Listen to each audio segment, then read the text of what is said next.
Bitcoin plummets below the $30,000 level, and the UAE inks deals with Greece worth $4.6 billion.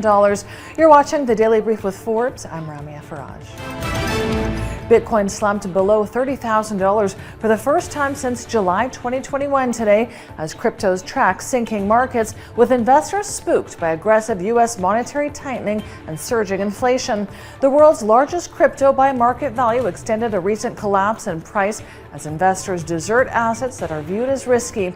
Bitcoin's value has more than halved since a November surge that saw the token hit a record of nearly $69,000. While crypto enthusiasts view Bitcoin as a hedge against inflation, an influx of more traditional investors tend to view it as a riskier asset. The UAE and Greece have inked deals worth $4.6 billion for individual and joint investments in Greece. They target sectors including renewable energy, infrastructure, and agriculture.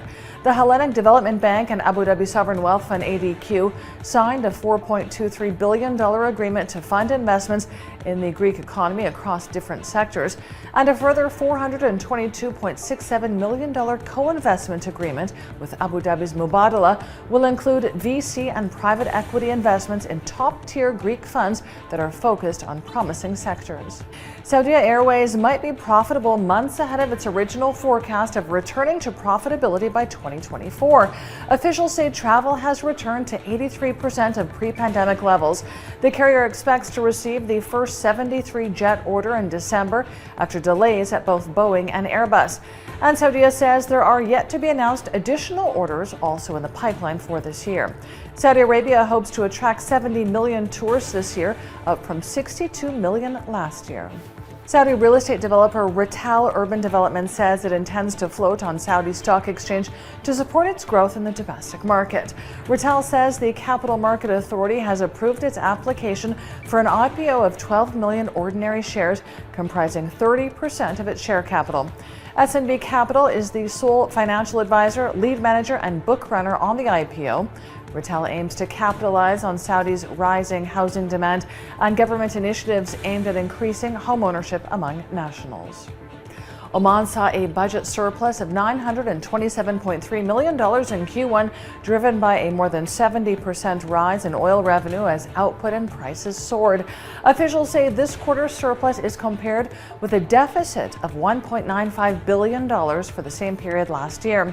The surplus will be spent on plans to support economic recovery, enhance development spending, and reduce the risks of the public debt portfolio. Egypt projects its spending to increase by 15% and its budget deficit by 14.5% in the fiscal year that begins on July 1st. Spending is expected to rise by $112 billion in the 2022 to 2023 fiscal year from an estimated $96.8 billion this year. The budget expects that inflation will remain at 9%. The budget deficit is forecast at $30.2 billion, up from $26.4 billion. That's 6.1% of GDP. And economic growth is expected to be 5.5%, slightly down from 5.7% in the current fiscal year. Twitter shares plunged as much as 3.6% after Hindenburg Research said it saw a significant risk that Elon Musk's proposed $44 billion purchase will be repriced lower. Hindenburg says it believes that if Musk's bid for Twitter disappeared tomorrow, Twitter's equity would fall by 50% from current levels. Consequently, it says it sees a significant risk that the deal gets repriced lower. Musk replied to the story on Twitter, suggesting that Hindenburg look on the bright side of life sometimes. And that brings us to today's Forbes RealTime Billionaires ranking, where our biggest loser today is Musk, down $18.7 billion with net wealth of $237.1 billion. Our second biggest loser today is Gautam Adani and family, down $6.6 billion with net wealth of $117.2 billion. And our third place loser is Jeff Bezos, down $6 billion with net wealth of $134.6 billion. Check out our website and our social media for all of the latest billionaires news. And staying with Bezos, a seat in his Blue Origin New Shepard capsule going to space was auctioned for $8 million last night to Ken Griffin, the billionaire founder of hedge fund Citadel.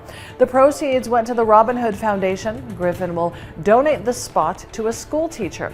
Bezos was at the Manhattan auction, which raised a total of $126 million for the Robin Hood Foundation. I'm Ramia Farrage. This is the Daily Brief. Thanks for watching.